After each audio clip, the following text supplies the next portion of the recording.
Welcome to Real Estate Real Talk with me, Skyleigh. I'm a realtor, coach, and founder of Forever Kamloops and Forever Florida Real Estate Groups and the creator of Elevation Real Estate, the realtor coaching platform. After nearly a decade in this industry, I've built a business that gives me more freedom, more income, and more time with the people I love. And now I'm here to help other realtors do the same.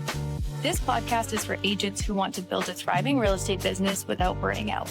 We talk about scaling smart and building systems so you can buy back your life, because life shouldn't feel like all work and no play. And if you're a buyer or seller tuning in, consider this your backstage pass. You'll hear unfiltered conversations with top agents and industry pros, giving you the same insights we share behind closed doors. Knowledge is power, and the more you know, the better you can advocate for yourself and work with someone who truly has your back. Let's get real. Hey, today we are sitting here with Chase Baxter, located in Washington State. This is going to be a really great conversation, you guys, because Chase, you are the founder of the Baxter Home Team at eXp Realty. You've been active since 2017, and your statistics and rankings are impressive. So you've been consistently ranked number one agent in Spokane for closed deals. And then you also are ranking in the top 1% of agents nationwide. So I'm really eager to pick your brain and hear about your systems and processes and how you've really been able to focus on profitability. And yeah, tell me about actually how you got into real estate first, and then I will interrogate you and learn so much from you. I love it. Yeah, so got in 2017, like you said. Prior to that, I was a youth pastor, so did that for about 10 years. Pretty cool. And I was also working at Red Robin, which is a burger restaurant. Mm-hmm. And so I was a server, and so fast-paced. The ministry side was really engaged in people's lives. I got to know them really well and just build long-term relationships with a lot of people.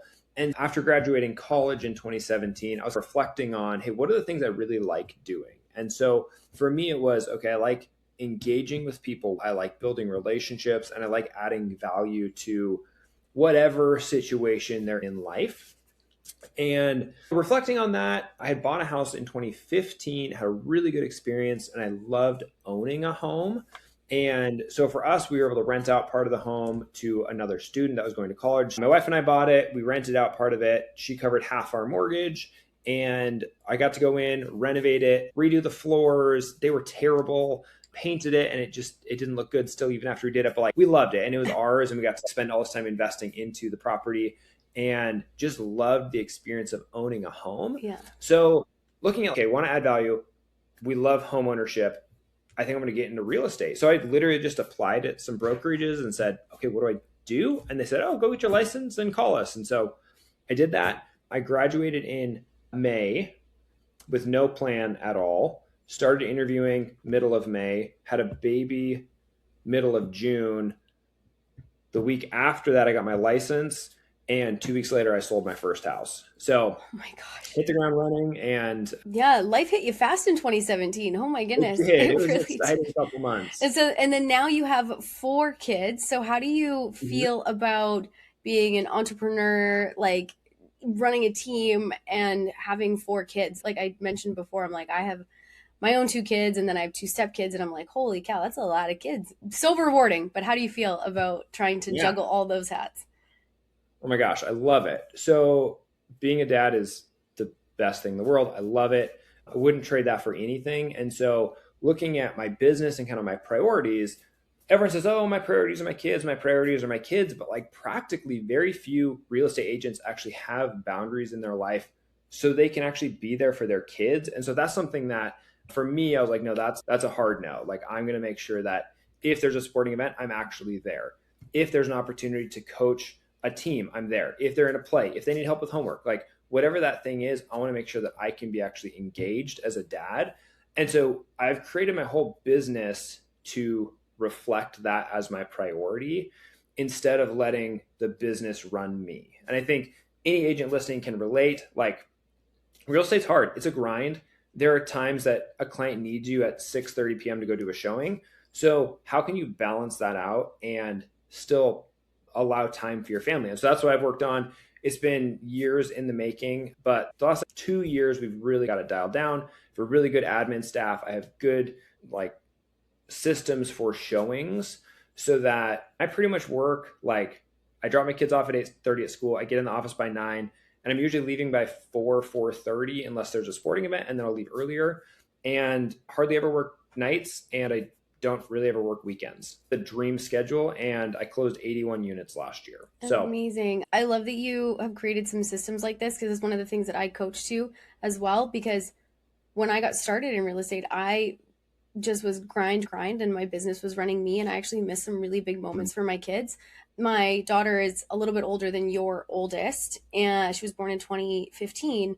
And yeah, I ended up missing some really core moments. So the structure of what you're talking about and you're going to share with us has been something that's really important to me too. Just like buying back our lives. Like we don't get into this life in order to just like work to the bone all day, every day, and not be able to spend any time with our family. I do believe that like human connection is like the thing that is going to make us the most fulfilled on our deathbed. So I'm so happy to hear that you're focusing on the same thing and like building your schedule that really like reflects with your family and like that core values. That being said, systems, I feel like systems is like the thing that helps us get to this goal that you and I both talked about. So tell me a little bit about your systems. Like, what's your favorite system? And so systems always is a complicated thing, because everyone, when you think of systems, and you as a listener, when you're hearing this, you're probably thinking like you have some sort of idea of this process or this like major thing that's going to take a ton of work to create. So for me, I'm super simple. I do have a system for everything, but they're all a little bit loose, but together they create the whole system of who I am as an agent. So first system is just tracking things. So I track every single activity I do. I'm talking to you. This is going to be one of my face-to-faces. It's going to go on, it's called a greatness tracker, and I'm tracking every single activity I do. So I have metrics for what I'm trying to hit every single week. I'm trying to have 10 face-to-faces. I'm trying to sit down for meals or coffee with 4 people, because that's usually a little bit more intimate and like a conversation instead of just like doing like a showing or an appointment. That's a face-to-face. Sitting down and having a meal is a more intimate thing. So I try to do that with 4 different people every week. I'm shooting for 70 outgoing phone calls. I'm trying to write 20 handwritten notes, and I'm trying to post at least 3 videos online. So those are my metrics for every single week. So my system is I just do those things, and I fill up my calendar with, okay, how do I hit these numbers every week? Do I need a time block in time to make calls? Do I need to set up more meetings with people, more coffees? Do I need to go to more networking events? If there's not someone to meet, how do I go meet more people? And so that is always in the back of my mind. So my job as a business owner is to generate leads. Like that's 80% of my business. The other 20% is actually closing deals and negotiating contracts. So if it's not generating leads and it's not negotiating contracts, I shouldn't be doing it. So from that, if I'm really focusing on my lead generating well and I'm doing all those metrics, that's 118, 125 touches a week. That's a lot. Leads are going to come from that. So I'm generating often about 4 to 5 like pretty solid leads every single week. So out of that, 3/4 are going to convert, and the other 25% just are going to turn out to be nothing. But a lot of nurturing and time spent doing that. And if I'm doing that really well, I don't always have time to do all the other activities. So from that, it's okay, if you're generating enough leads, how do you leverage your time in order to continue generating leads? Because we all have this ebb and flow. And so what I saw when I started to do 2 or 3 deals in a month, I stopped lead generating because I had no time left. Yeah. And then 2 months later, those deals would close and I had nothing in my pipeline. Yeah. And so these systems have been, okay, I need to continue generating. That always has to be the priority. When there's a deal to negotiate, that has to become first priority, then back to lead generating. And I'm not calling cold leads. Like I don't do that. I don't cold call. Like these are people in my network. And if I run out of people, I go meet more people. So just go do something to meet people is step and system 1. Then it's getting consistent traction with closing deals. So if you're closing 2 to 3 a month consistently, then you absolutely just need to hire help. And that is terrifying. Scary. Your first hire is so scary. But if you're closing 25 deals a year, you 1,000% need to hire someone. Because if you can close 25 deals a year, you have the lead generating systems proven. Now you need to level that up and you need to take off admin tasks. I hired my first assistant about a year after I got in the business. I closed 31 deals my first year and I was drowning. So hired someone full-time. They take care of my emails, a lot of my listing prep, things like that. And so at first it was a hybrid job. Now I have 3 admin who take care of basically everything that isn't lead generating or like negotiating deals. So now it's just building out that team to take care of all of those things. And they're all salary. Like I don't do the commission split thing because if you look at the numbers, so our average price points, mine's 375,000. If I were send it to a buyer's agent, commissions maybe 10, 12 grand. If they get half of it, I only get 6. If I pay someone a salary, it might cost me 2, but I'm going to make 10. So like salary people are far more profitable. And people are hiring you because they like how you negotiate. They like your big picture thinking. So I'm still able to do that without being at every showing, without doing every part of the listing prep. So building out the team that allows me to do my job well. And then I can employ awesome people, give them good, stable careers, and allow them to continue growing and elevating their life as well. So we're talking about the team that you have is salary and they're licensed agents. 2 of them are licensed agents. Yeah. Wow. Cool. I actually love hearing how people have their kind of teams set up because there's so many different options, right? We all run our own businesses. It's whatever works for you. I know that a lot of people struggle with the commission side of things because like when you and I first started, you mentioned this and it was the same for me, is that roller coaster. So you being able to provide that stable income for people on salary, that probably feels better for them. And then long term, they're going to stick around longer because 87% of people end up getting out of the business by year 5. So you've given this opportunity to anything.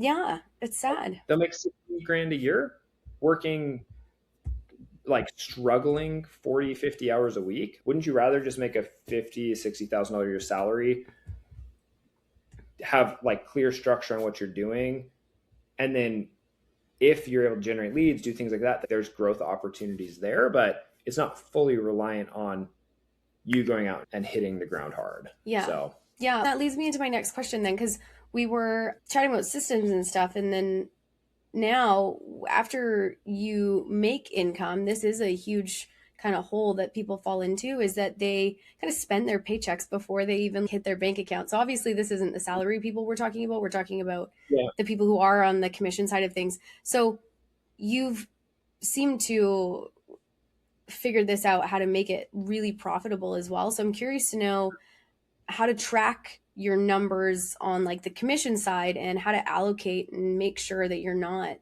going through this roller coaster type. Yeah, totally. I love that. So I track everything. So there's this old adage in real estate, which I fully agree with.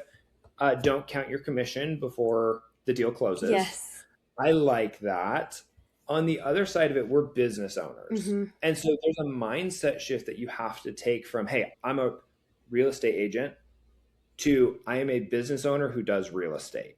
So when you make that shift, then you take away this, okay, I'm just selling a house to make some money. It's, hey, I'm selling a house to fund the business, and then I will make money when the business succeeds. So we have a pay log. So we track every single deal that we have in the pipeline, when it's closing, what the commission is going to be. And so we can see, and every Monday, my admin prints it, puts it on my desk, so I can see, okay, these deals are closing. This is the sale price, this is the commission. And I can see at the bottom, okay, this is what I'm making this month. This is what I'm making next month. So I can forecast as a business owner, this is where my business is going in the next couple months. From that, it all goes directly into the business bank account.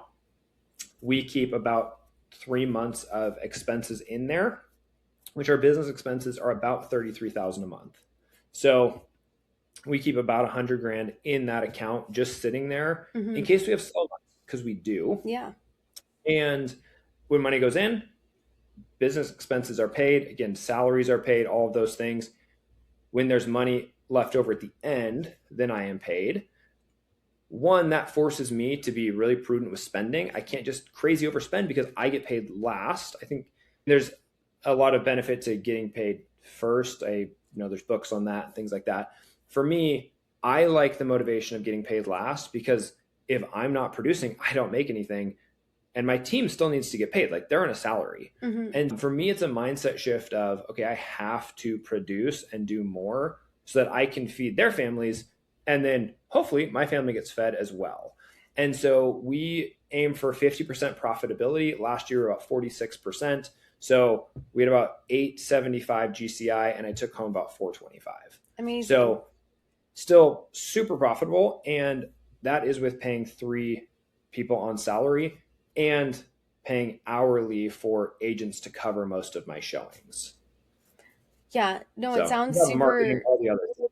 Yeah, no, it just sounds super smart the way you have it structured. Because I think what I've heard most often when people are struggling with being on commission, it's again like they spend the paycheck before it even hits their bank account, or they get it in their bank account and they don't save any amounts of it to go towards anything.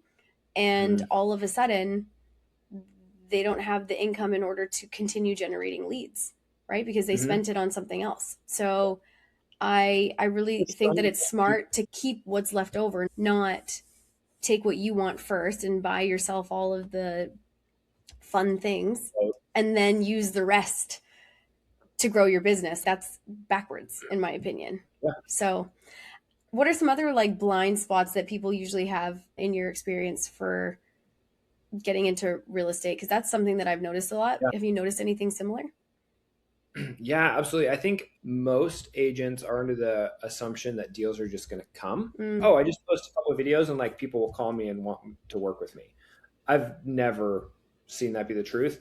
For me, I am constantly reminding people I exist. People don't care about you. Sorry if that hurts your feelings, but like they just don't. If some professional person shows up at their house and says, "Oh, do you want to sell your house?"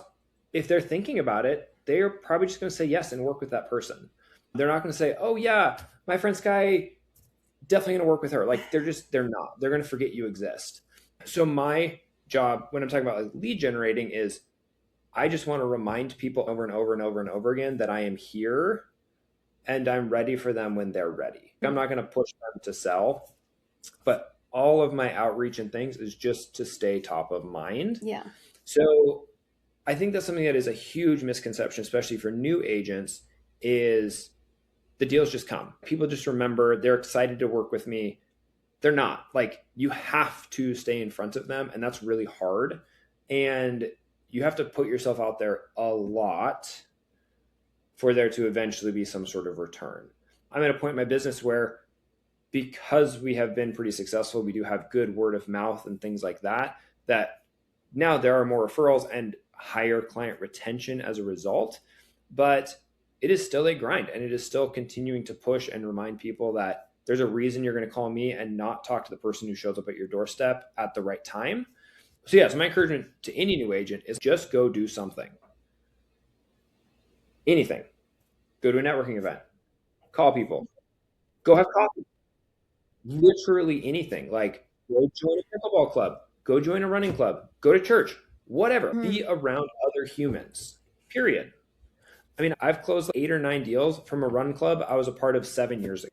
And I hardly ever see those people. But when someone in that group wants to move, they call me. People from my high school that I've just stayed in contact with on Facebook call me because they want to move. Like, you have to just be in front of people.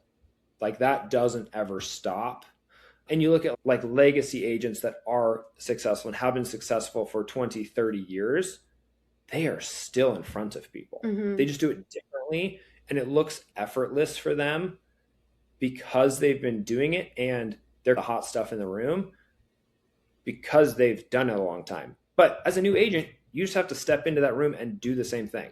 Go to the networking thing, join the BNI, go door knock, go meet more humans, and you will do more real estate. Yeah, it's interesting.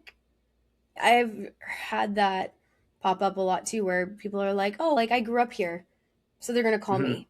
or my parent is XYZ, so they're is going to generate me a lot of business. But I always think about it as in hunters and like fishermen, right? Like eventually you're going to get to a spot where, yeah, you can fish here and there and people will call you, no problem. But especially in the beginning, like you have to front load a lot of energy. Like you need to be a hunter in the beginning because Yeah. otherwise nothing's going to happen. And I'm not saying hunter as in like you're going and targeting people and all the things, but I'm saying like Yeah. you said, you're actively searching for those human connections and human relationships so that it can, because eventually, like when you get to a point in your business like you and I work a lot from referrals. Like I don't have to go pay lead generation as much as I used to. Like I still do, but it's like a fraction of the price of what I did originally. So Like a it's, supplement. yeah, exactly. So it's interesting that kind of across the board, it's a common myth when people get into the business that they are just going to have people call them. Well, I think from what I've seen, I just had a conversation with a couple other successful agents in Spokane here. We were just bouncing ideas off each other. They do 50, 60, 70 deals a year as well. They kind of have their own niches. And we all basically said, hey, if we stopped doing other things, we could probably scale back to 30 deals without trying. But that has taken 5 years to get there. And we all kind of said at that 5 year mark, you have enough of a reputation that like you could probably do that. But going from that to 50 to 60 to 80 is really hard. And that's not that again will become your new floor. So my hope is we're going to do 85 this year. We're not like looking for huge growth, but we're looking like, hey, that was a crazy number. That was a 20% growth from our best year. Let's just hit that again and grow a tiny bit. So now it's okay, how are we going to do that? Who are we going to meet? Who are we going to market to? How is our perspective going to change? And how can we rely on our past successes to push us to that next threshold? And it's a game. Like you can sell 30 houses and make an awesome living and just be content. Like maybe have a admin and do your own showings, work 50 hours a week and love it. I like the game of I want to take over the world and be like number one. So for me, it's a game of like, how can I do this better and more effectively without having it cut into my family time? Last year, I took 2 weeks off because we had a baby. I spent 3 months working 25 hours a week. And I took about 6 full weeks. So 4 other full weeks of vacation outside of the 2 weeks that I took. Didn't show a single house on a Sunday and showed maybe 2 houses every other weekend on Saturdays. That's unheard of for being able to close 80 deals. And part of that is, hey, I've just built up people around me and I'm building relationships with agents around me who are not doing as much business that I can say, hey, can you cover this showing on Saturday? I've prepped my clients. They know what's going on, that we're working as a team, and just have them cover all of that. And if they want to write up an offer, they'll call me and we'll write up an offer. And so, yeah, I like the game of how do I do more without spending more time doing it. Yeah. The problem solving is always a really fun kind of aspect of our business.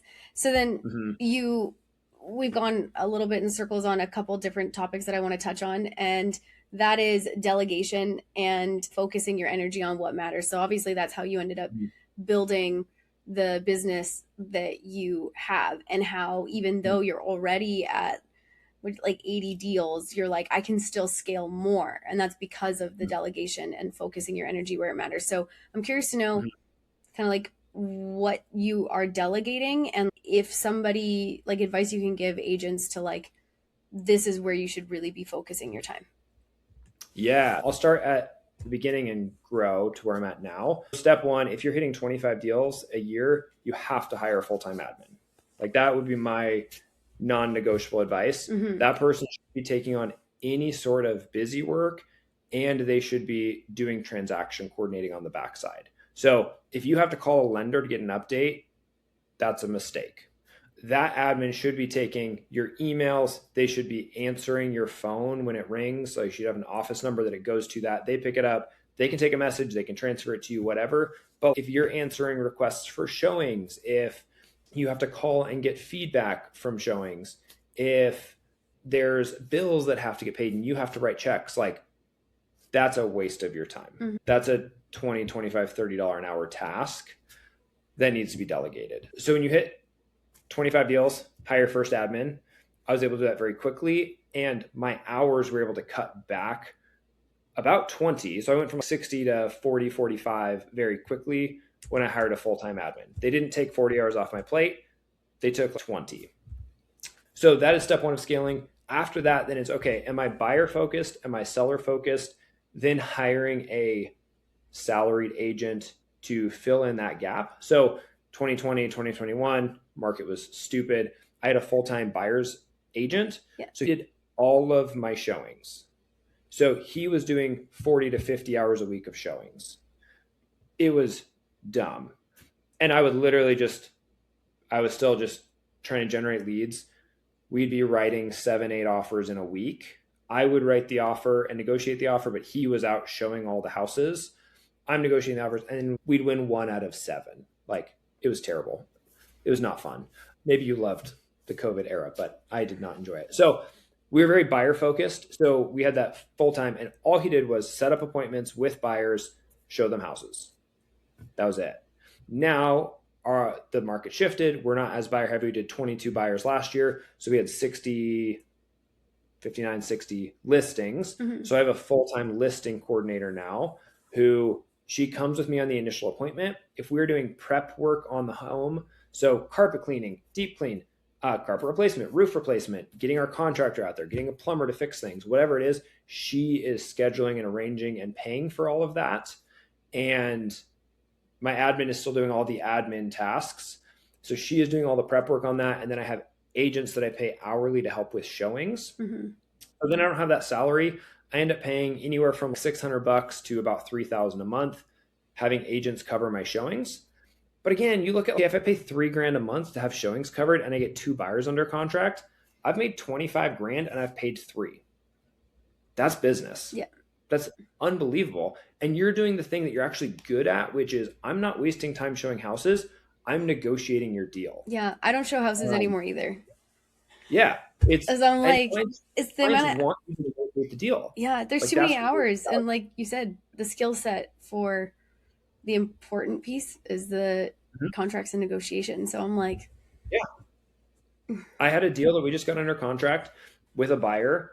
It was multiple hours of me going back and forth with the other agent, with the client, with the lender, trying to put these pieces together. We got our offer rejected, went back to the drawing board, reworked it, rewrote it up, and 24 hours later, we got it reaccepted. That took a ton of time. Yeah. If I was out showing houses, I couldn't have done that, and that buyer would have lost, no doubt. So that's what you're being paid for, is to negotiate deals and get good deals, not to be the human unlocking the door. Yeah, so now I have admin, listing coordinator, who's like my right-hand woman, and then I have a transaction coordinator. So pre-listing, Rochelle takes over. I am overseeing and communicating with the client every single week, no matter what. And then once we go under contract, Megan takes over on the transaction coordinating side, and she is also communicating every week. So they're always getting 2 touches a week, 1 from me and 1 from one of my staff people.